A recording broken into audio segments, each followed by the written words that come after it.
Welcome my dearest friends. आज हम बात करने वाले हैं अरलम वन्यजीव अभयारण्य। ये जो टॉपिक है ये यूपीएससी के लिए तो इम्पोर्टेंट है ही, साथ में अगर आप एसएससी का एग्जामिनेशन दे रहे हो तो भी आपके लिए बहुत ज़्यादा इम्पोर्टेंट है।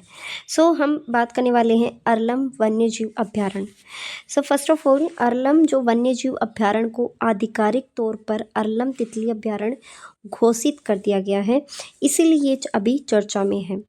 और जो चीज़ अभी चर्चा में होती है वो यूपीएससी का टॉपिक बन जाता है, प्रीलिम्स का और मेंस का। यहाँ पे बात करते हैं केरल का पहला तितली अभयारण्य, इसको घोषित किया है वन्यजीव अधिनियम 1972 की धारा 18(1) के अंतर्गत अधिसूचित किया गया इसको। अब बात कर लेते हैं इसका जो है पर्पस, यानी कि प्राकृतिक आवास में तितली प्रजातियों की रक्षा, प्रसार और संरक्षण पर केंद्रित प्रयासों को मजबूत करना है। और वन्यजीव संरक्षण अधिनियम 1972 की धारा 18(1) के तहत वन्यजीवों जैसे जंगली जानवरों, पक्षियों और पौधों के संरक्षण और उनसे जुड़े या प्रासंगिक मामलों का भी प्रावधान किया गया है।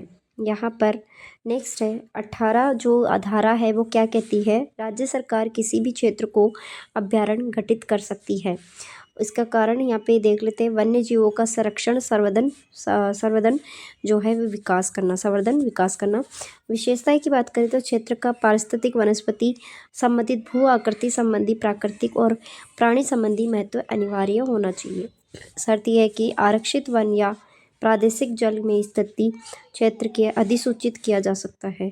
अगर आपको ये नोट्स लेने हैं पीडीएफ फॉर्मेट में तो आप मुझे इन व्हाट्सएप पे जो नंबर दिए गए हैं इन पे आप मुझे मैसेज कर सकते हैं, मैं आपको डायरेक्टली आपको सेंड कर दूँगी।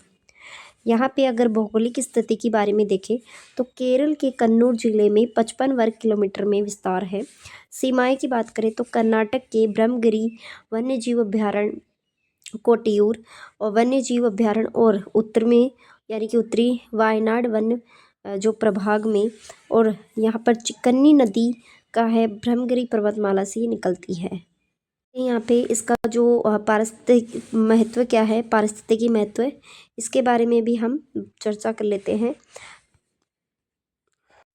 इसमें यहाँ पे है जो 327 यहाँ पे तितली प्रजातियों में से 266 प्रजातियों की भी पहचान की जा चुकी है या पहचान की गई है। महत्वपूर्ण प्रजातियाँ स्पाइटेड बटरफ्लाई, बुड्डा म्यूरी और रोजी थालीर नीली और ओकिला बटरफ्लाई और मालाबार रोच वन्यजीव संरक्षण अधिनियम के अधिसूचित में सूचीबद्ध है। और 25 वर्षों में सर्वेक्षणों में बड़े पैमानों पर तितली प्रवास दर्ज किया गया है।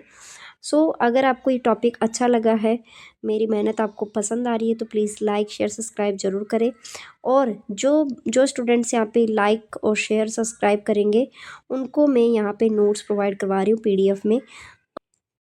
Thank you so much for watching this video. मिलते हैं नेक्स्ट अगली क्लास में और होने वाली है जो कि इम्पोर्टेंट, और जो अभी रिसेंटली जो टॉपिक अभी चर्चा में रहे हैं उनके ऊपर हम डिस्कशन करते हैं।